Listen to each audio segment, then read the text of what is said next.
Many women think they're burned out, but they're not. They're operating in something I call emotional overdraft. They are giving time, energy, attention, and responsibility without even measuring how much they actually have. And the reason it feels confusing is because they're managing life without visibility.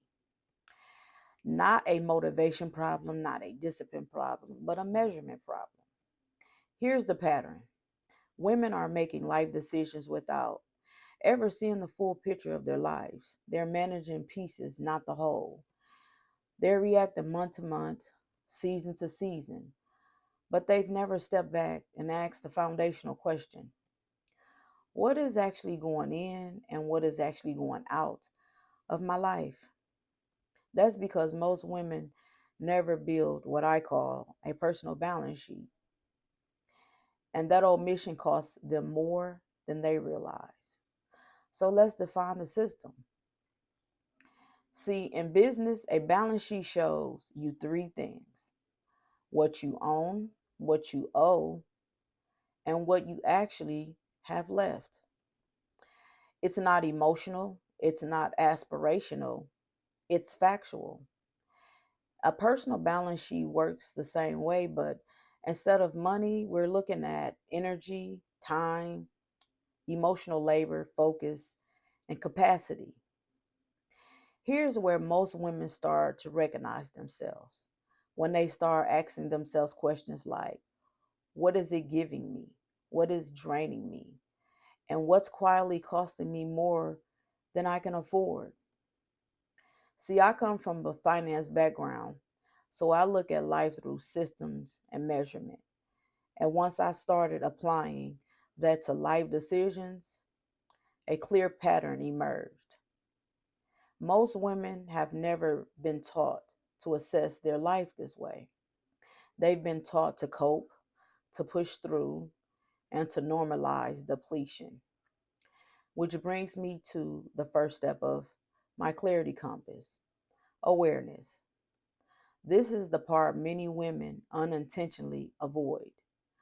Awareness is not self reflection for its own sake, it's not journaling without direction, and it's not checking in and moving on.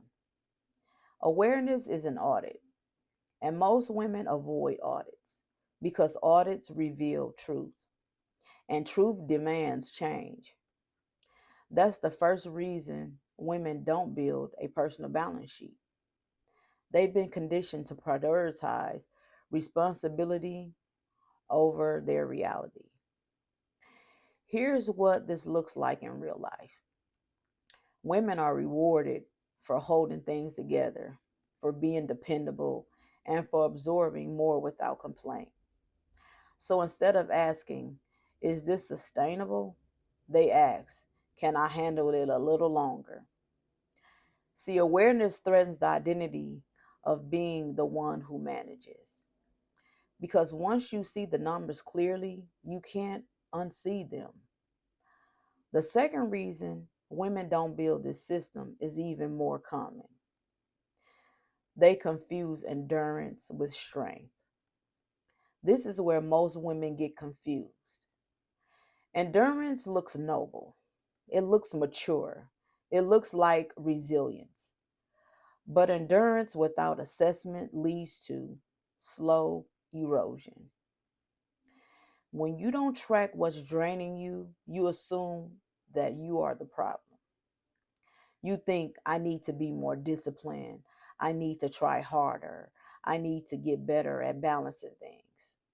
No, you need to get better data. And a personal balance sheet gives you data. And awareness is the skill that lets you read it. The third reason women avoid this is the most uncomfortable. Awareness forces ownership. When you see clearly where your energy is going, you can no longer blame confusion. You see the relationship that costs too much, the roles you've outgrown, the habits that no longer match who you say you're becoming. And awareness removes the luxury of staying vague. Now, this is where the real cost shows up. Without a personal balance sheet, women live in emotional overdraft. They spend their energy that they haven't replenished. They commit time they don't actually have. They give emotional labor without tracking the cost. And over time, this shows up as chronic fatigue, quiet resentment, loss of direction, and decision paralysis. They're not burned out because they're weak. They're burned out because they're operating without visibility. You cannot manage what you refuse to measure, and you cannot lead your life from just intuition alone when your environment is constantly pulling from you. So here's the reframe: awareness is not selfish, it's strategic. Building a personal balance sheet doesn't mean you abandon responsibility. It means that you lead with clarity instead of sacrifice.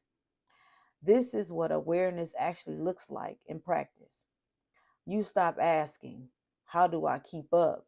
And start asking, what is it costing me? You look at your life and identity. What is consistently replenishing me? What consistently drains me? What used to fit but no longer does? See, you don't rush to fix it. You don't dramatize it either. You simply tell the truth. Because clarity doesn't come from motivation, it comes from being honest and having an honest assessment. And once awareness is established, everything becomes simpler. Not easier, though, but clearer. Your decisions sharpen and your boundaries make sense. Energy returns because it no longer is leaking everywhere. Let me close with this: I don't teach women to hustle harder, I teach them to see clearly. Before alignment, before action, before accountability, there is awareness. And the woman who knows her numbers, who understands her capacity, who can read her own life without flinching, is not confused. She's grounded. This is where real power begins. And this is the foundation most women were never taught to build. This week, write down 3 things that consistently drain you and 3 things that replenish you. That is the beginning of the personal balance sheet.